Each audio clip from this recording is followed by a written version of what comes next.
in our syllabus, if we talk about our syllabus, then we have completed module number 1. Now I'm switching on to module number 2, where we have to study in detail that what is a process and the various concepts related with the process. So moving further, so if I talk about the definition of a process, so I have mentioned earlier also many times that a process is nothing but a program in execution. So if we are having several programs in my machine, so if any of those programs are currently executed by the CPU, then that program become a process. And this second line is very important.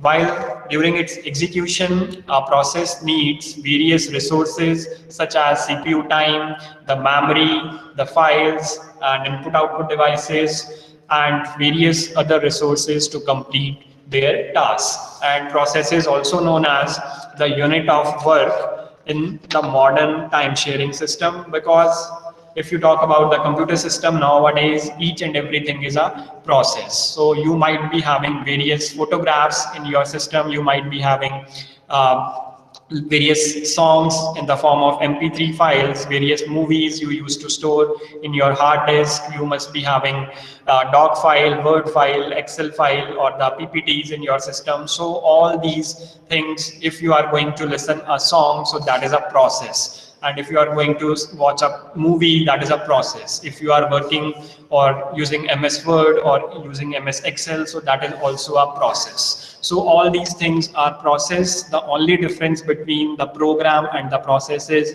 program is a passive entity, whereas when a program starts running or it starts executing, then that particular program becomes a process. So basically, there are two different terms. If I talk about the previous systems were the bash systems. So bash systems we used to call it as a jobs, whereas in the modern time sharing system, we call it as a program or task or process. So basically in this particular book also, these two terms, jobs and the processes, are used interchangeably. So if we are talking about process or job, so that means the same thing. That means we have any program in the execution. And this last point is very important. So process is not only just the program code. So it is not just a set of instructions. Process contains so many other things also. So the process contains the program counter, the stack, the data section, and the heap. Now let's move on to these various sections which a process contains. So you can see this particular diagram. This is the picture or the representation of a process in memory. That means whenever a program is running in the main memory, in the RAM, so these are the things which are associated with any process. The process is not only just a program, a running program, or a set of instruction. A process also contains a stack, a heap, a data section, a text section. So what are these things? Let's go into the detail. So the process contains multiple parts, various parts. The very first is the major part, that is the program code. So as we all know, that program is nothing but a set of instructions, and when CPU is executing that particular program, that program becomes a process. So a process contains the program code, which is the text section, which is represented here at the bottom. Then we have program counter. So program counter is used to contain the address of the next instruction for that process which CPU has to execute. Similarly, we have a stack associated with the process. The stack is used to contain the temporary data which are used for that particular process. So that temporary data may contain the local variables, the function parameters, the addresses, and so on. And similarly, we have a data section which contains various global variables. And lastly, we have a heap associated with each process every time, which contains the memory dynamically allocated during the runtime. So you can just take an example. If you are writing any program in C language or C++ or Python programming, so if you are going to run that particular program using any compiler or using any software, then whenever that program is running, so that program, that C program, that C++ program becomes a process. And during the execution, there are so many different things which are associated with that process. The stack will hold the temporary data, the data section will hold the global variables, and definitely, as I have mentioned previously, that किसी भी process program को अगर run होना है, execute होना है या process बनना है, so the first thing is that it must be loaded into the main memory, it must be loaded into the RAM. That means if we are running any C program or if we are running anything on our system, so that thing requires some memory in the main memory area, and after that it will be able to execute. So these are some of the important things which are associated with any process. So a process contains text section, data section, heap is there, stack is there, and similarly, we have a program counter which contains the address of the next instruction to be executed. So again, the term important thing is there is that the program is passive entity and process is an active entity. So I hope the difference between these two terms are very much clear. And now this line is very important. The program becomes process when executable file is loaded into the memory. Now this is very important. We might have so many songs, so many pictures in the form of MP3 files, MP4 files. We might have so many photographs in the form of JPG or PNG files on our hard disk, on our secondary storage devices. So जब तक ये सारी चीजें आपके songs, आपके images, आपकी movies, आपकी document files, it can be text notepad file or anything, जब तक ये आपके secondary storage device में hard disk में store हैं, they all are programs. They are set of instructions. They are simply programs. The programs will become process when executable file loaded into the memory. So the simplest example is you are having so many songs in your hard disk, and if you want to listen any one song, the simplest way is you are going to double click on that particular MP3 file.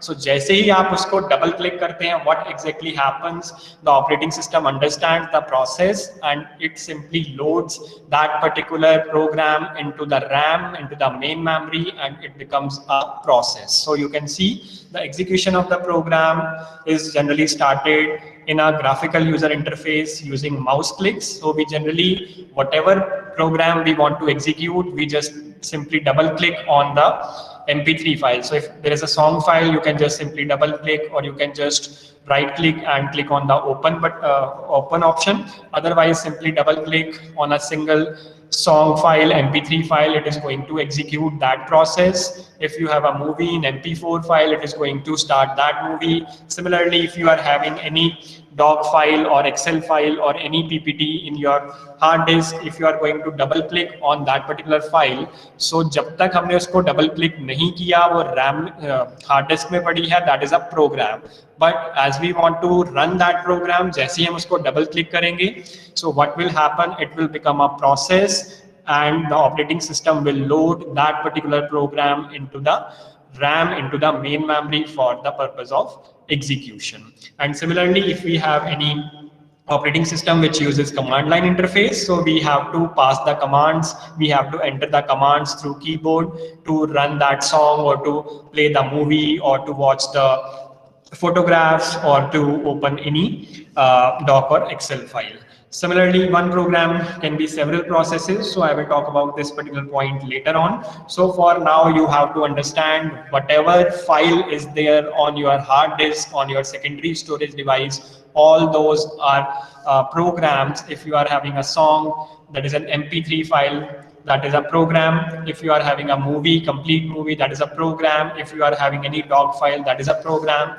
And if you want to run those programs, you are going to double click on those files, and operating system is going to allocate memory in the main memory to those programs, and those programs will start executing, and as they start executing, those programs will become the process. So this is the overall story. This is the difference between the term program and the process. जब तक execute नहीं हो रहा, वो एक program है, set of instructions है, but when we want to execute it, so it will become a process. Okay, so this is very important, the states of the process.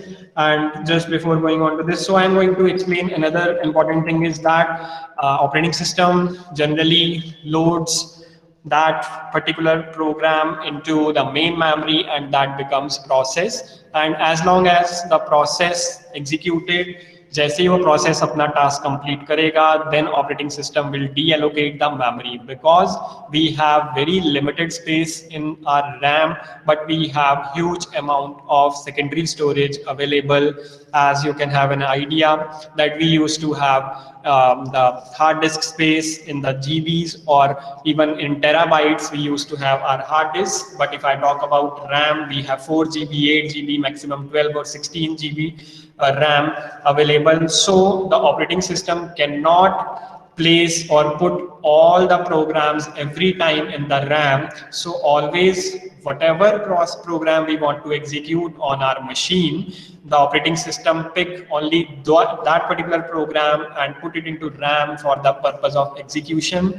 And जैसे ही वो execution complete होगी, the operating system will simply deallocate the memory RAM से उस process या program को फिर से बाहर कर देगा. So this is the overall story of the program and the process, and I hope the things are very much clear to you. Moving on to the states. So during the execution of any process, there are 5 different states in which a process can be.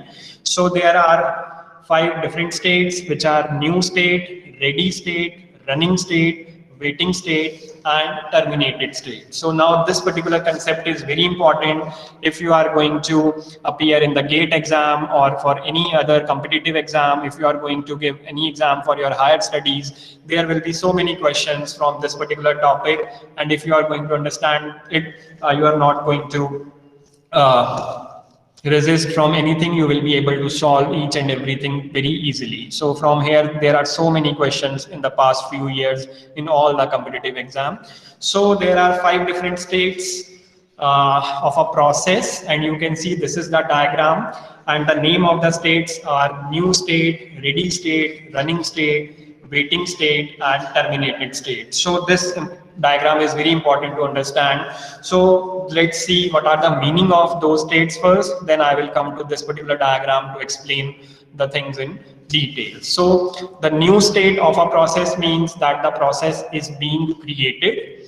Ready means the process is waiting to be assigned to a processor. That means in the case of ready state, the process is in random access memory, it is in main memory, and it is waiting to be assigned to the CPU to complete its execution.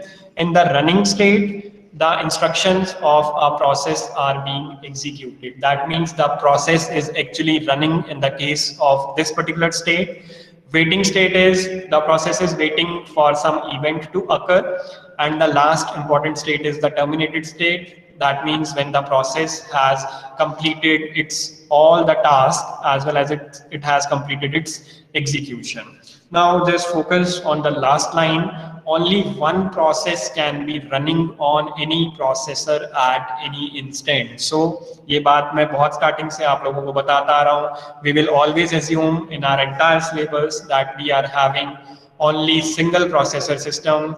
We are having only one CPU in our machine. So one CPU at a time can execute only one process. So this is the same thing. Only one process can be in the running state on any processor at any instant. So एक time में running state में एक ही process हो सकता है because we are having one CPU, but there can be more than one processes which can be in ready state or they can be in the waiting state. So multi-programming, multitasking की हमने बात की थी. So concept multi-programming का यही बोलता है we can have more than one processes in the RAM at a time so that CPU can switch between those processes so fastly such that it appears to us that all the processes are being executed concurrently. So all of you might have this experience. We used to work on MS-DOS, MS Word. We used to have the document files, we used to make PPTs, and side by side we used to listen the songs also. So if we take this example, that means 2 processes are running concurrently.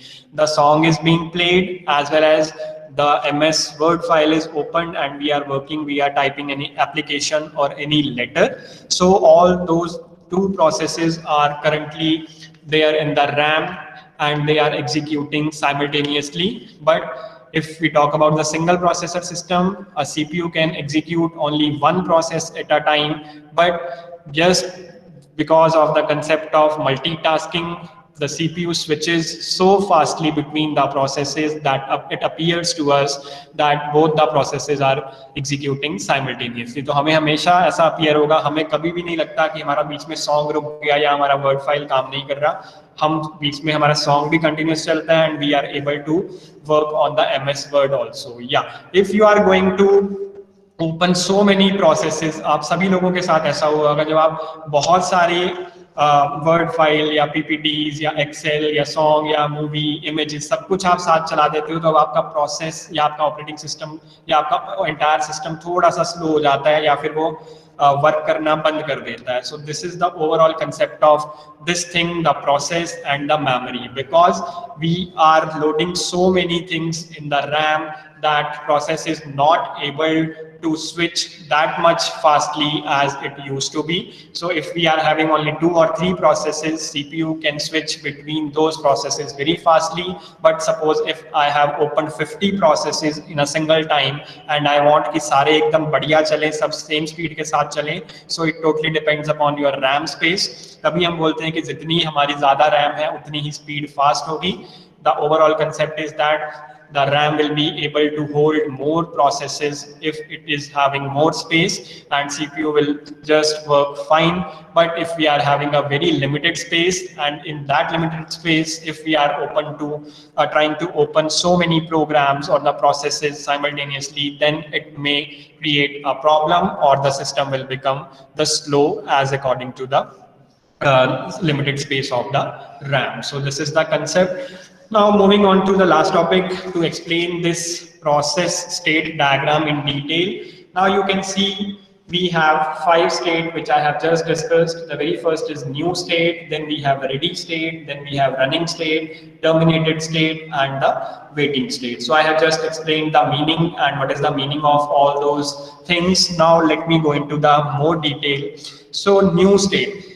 Just simple example, if you are typing any C or C++ program on your machine, or suppose Python program on your machine, आपने उस program को save कर दिया .c extension, .cpp और .py extension से, and जैसे आपने उसको सेव किया वो हार्ड डिस्क पे सेव हो गया. So that means you have created a new process and you can execute it later on any time. So जितनी भी files, in brief आप इसको यही समझ सकते हैं, जितनी भी files आपकी हार्ड डिस्क में या सेकेंडरी स्टोरेज डिवाइस में पड़ी हैं, it can be an MP3 file, it can be a JPG file, it can be MP4 file, it can be a Excel file. So all those files which are there in the secondary storage devices, all those are the processes which are in new state. That means the process has been created and we are going to execute that process later on anytime as according to our requirement. And the new ready state is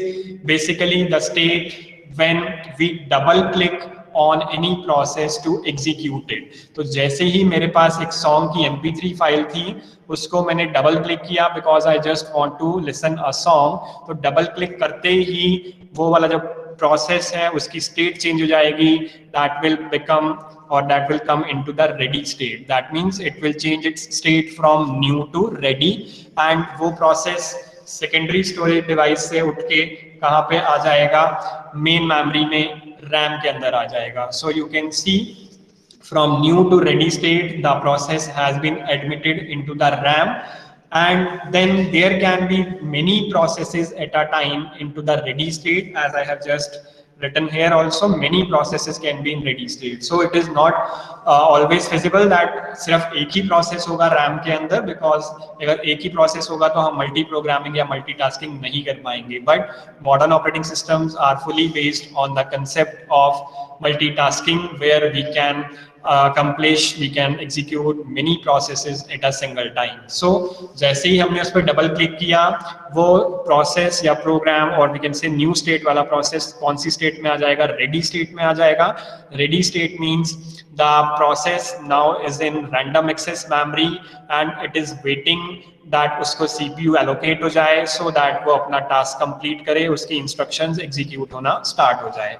So suppose we are having 5 different processes in the ready state and now we are having single processor system. Now CPU can execute only one process at a time. So उन 5 processes में से किसी एक process को ही CPU allocate होगा, CPU उनकी instruction को execute करेगा.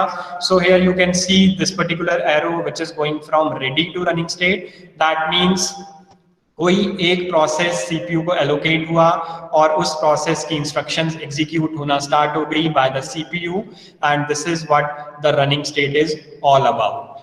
Now from here running state you can see this is very interesting.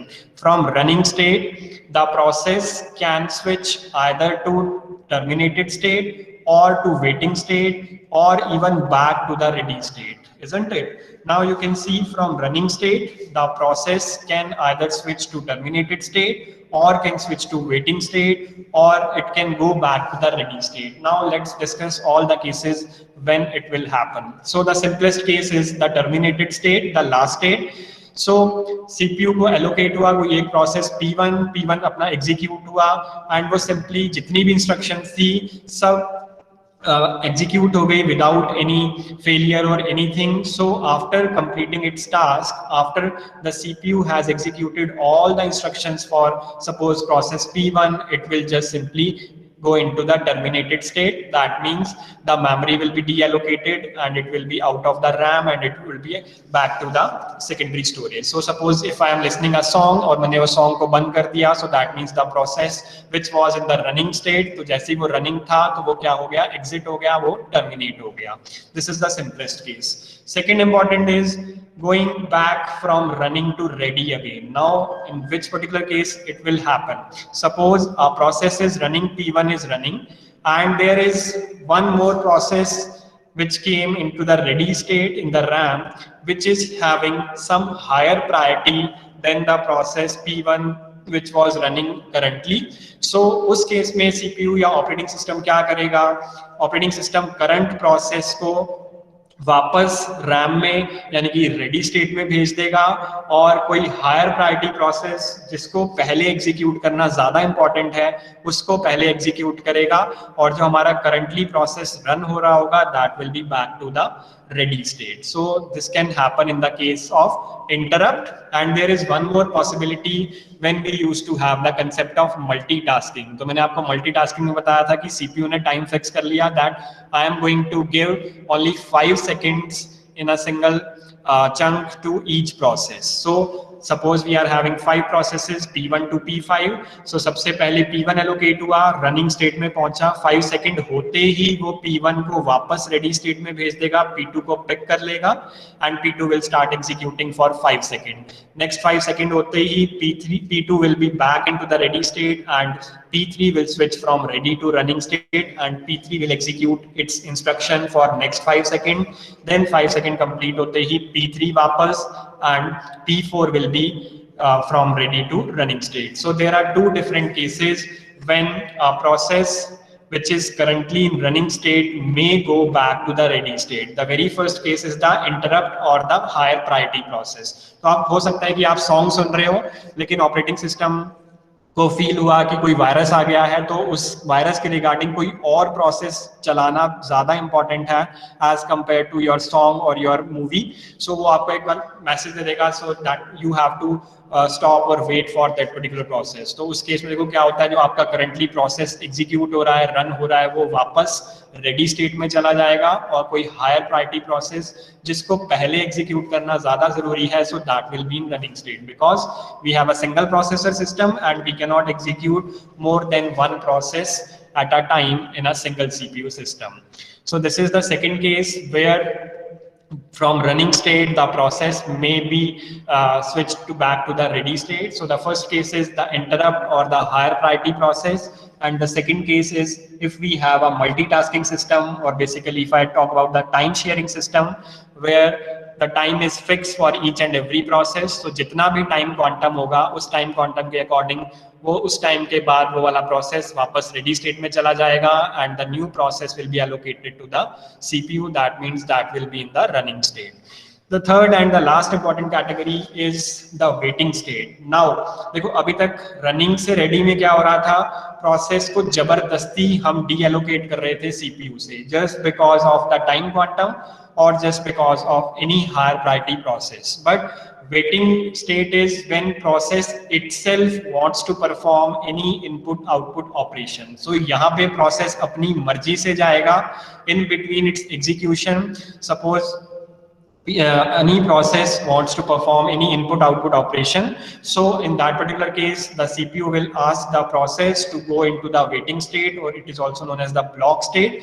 And जैसे ही यहाँ से suppose P1 run हो रहा था and P1 went for input output operation, so P1 will went into the waiting state, and जैसे ही यहाँ पे P1 पहुँचेगा the CPU will choose any next process from this ready state, because there are so many processes which are waiting in this ready state, and CPU will start executing any one of the process. So this is how the things will work. And जब ये अपना input output task complete कर लेगा, now it will not go directly back to the running state, because इस time पे कोई ना कोई और process हमारा यहाँ run हो रहा होगा. तो waiting state से जो हमारा प्रोसेस P1 है वो वापस कहाँ चला जाएगा, रेडी स्टेट में चला जाएगा. Now it will again wait for its turn कि मुझे सीपीयू कब एलोकेट होता है. So this is the overall picture of this process state diagram. So you can see when the process is in new state, जैसे ही हमने उस पर double click किया, उसको रन करने की कोशिश की, it will be admitted into the ready state. So ready state, you can simply assume that the process is now into the RAM and it is waiting for the CPU. And जैसे ही उस process को CPU मिलेगा तो वो ready state से running state में चला जाएगा. एक टाइम पर एक ही प्रोसेस रनिंग स्टेट में हो सकता है. नाउ यहाँ रनिंग से अगर वो सिंपली अपनी सारे के सारी इंस्ट्रक्शंस को एग्जीक्यूट करता है, अपने टास्क को फिनिश कर लेता है, then the process will go directly to the terminated state और वो प्रोसेस रैम से बाहर चला जाएगा. But if in between the execution of that process, if any higher priority process came, or if there is a multitasking system, then बार बार वो वाला process running से ready में जाएगा and CPU will have any other process, then वो वाला process again ready में जाएगा, then CPU will execute some other process. So this is the case. And one last possibility is that during its execution the process may require to perform the input output operation. So for that thing the process will enter into the waiting state, and while the process P1 is waiting, the CPU will just choose or pick any other process and start executing it.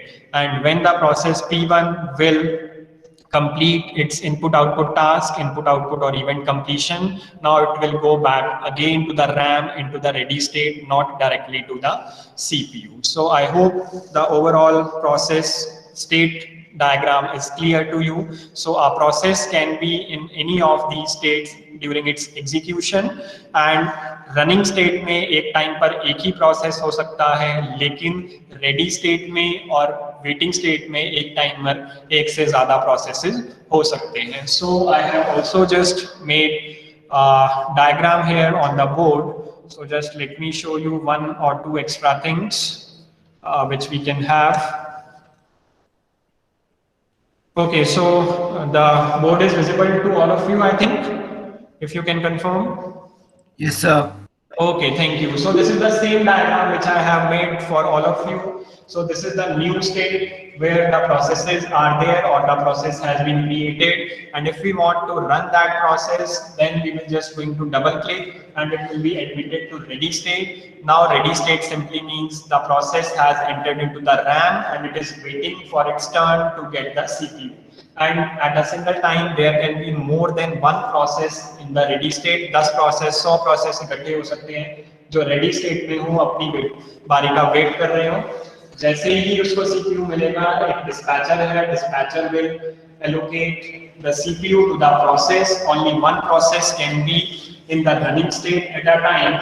From here, either the process can directly exit or terminate it after completing its task, or if the CPU has executed all the instructions of that process. Otherwise, if there is an interrupt or the higher priority process, or if we are having a multitasking in our system, then it is also possible that in between वो task complete करने से पहले ही बीच में ही running state से वो वापस ready state में चला जाए और CPU किसी और process को execute करना start कर दे. So this is another possibility. Third possibility is process may want to perform some input-output task, some input-output operation. So in that particular case, the process enters the waiting state, and there can be more than one processes in the waiting state in a single time.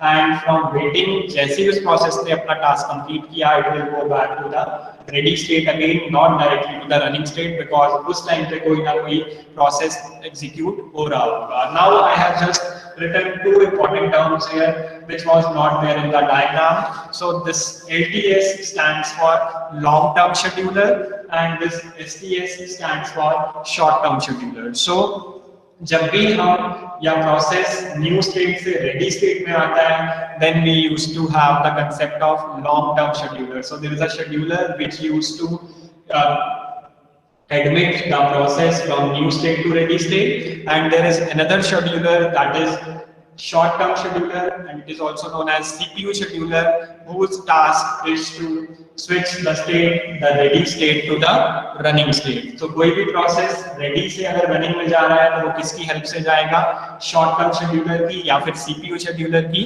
और अगर कोई भी process हमारा new से ready में आया है तो वो long term scheduler की help से जाएगा. Basically dispatcher is there which used to choose any one process from this RAM, and that process is allocated actually to the CPU for the purpose of execution. So long term scheduler क्या है, short term scheduler क्या है, CPU scheduling क्या है. CPU scheduling में हम क्या सीखेंगे? If we are having suppose 20 processes in the RAM, so इसमें से कौन से process को CPU allocate होगा, कौन से process को हम choose करेंगे. So these all interesting things. There are different algorithms which we will learn in the very next lecture, and some other more interesting concepts related with the process and the process management we are going to learn in the very next class. So this is all about today's class, where we have learned what is a process, the terms or the things associated with the process, and the most important concept of process management is this process state diagram. We have 5 different states: new state, ready state, running state, waiting state and terminated state. So एक time पर एक process ही running state में हो सकता है, लेकिन एक से ज्यादा प्रोसेसेस रेडी और वेटिंग स्टेट में हो सकते हैं. So all these things you have to remember, and this is all about today's lecture, and we will continue